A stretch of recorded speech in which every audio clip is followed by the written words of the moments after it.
Hello, I'm David Chaston with 90 at 9, brought to you by interest.co.nz. This week, get everything you need to know in 90 seconds at 9 o'clock. With news, Wall Street is up a little today on good US data.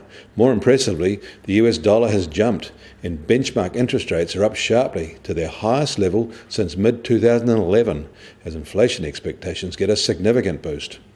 Firstly, the US ADP employment report, the precursor report for Saturday's non-farm payrolls report, came in at a good level, indicating that 230,000 new jobs were added in September, the highest in 7 months.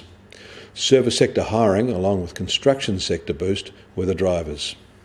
Manufacturing jobs growth was tiny, however. And then there was a good service sector PMI report. Actually, 2 services PMIs were released overnight. The ISM version was particularly strong, up 3.1 percentage points, while the market version actually went the other way, dipping to an 8-month low. The market version is the internationally benchmarked version. A good indicator of growth in the services sector is demand for long-haul trucks. September orders for these were particularly strong as freight companies struggled to meet rising freight demand. The ADP data also shows rising employment in this sector. Interestingly, 3 of the 5 main truck brands in the US involve imported trucks.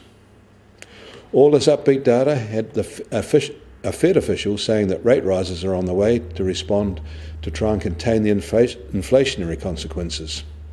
But when they reach the needed level, they can likely be held there for a long time, he says. In Canada, the first data on their September housing market sales is out for Toronto, and that shows marginally higher volumes being sold, but prices declined for the 2nd straight month.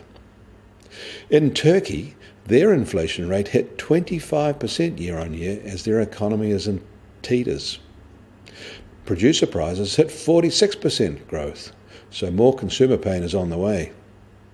This had their strongman president calling for the state to raid hoarders and asking people to dob into police price increases at shops. Sounds very much like early Venezuela to me. Not all emerging markets are facing this sort of crisis. Indonesia reported its September inflation rate at 2.8%, and that was down from 3.2% in August. And the new Italian government shifted its rhetoric back on deficit spending, committing to lower levels than previously indicated. And despite the obvious scepticism, markets cheered anyway. US Treasury 10-year yield has jumped to 3.15% on inflation expectations, up 9 basis points. Their 2-10 curve has pushed out to 29 basis points. Gold, however, has slipped today, down $3 to $1,199 an ounce. US oil prices are up strongly again and now just under $76.50 a barrel. The Brent benchmark is now just under $86.50 a barrel. This comes even though there seems to be an agreement for producers to raise output. Along with a rising US dollar, this all means the New Zealand dollar cost of crude is rising fast. And the Kiwi dollar is starting today lower by almost 3/4 cent to just under 65.3 US cents. On the cross rates were a little changed at 91.7 Aussie cents and 56.7 euro cents. That pushes the TWI down to 69.7 where it was 2 weeks ago. I'm David Chaston. That was 90 at 9, brought to you by interest.co.nz.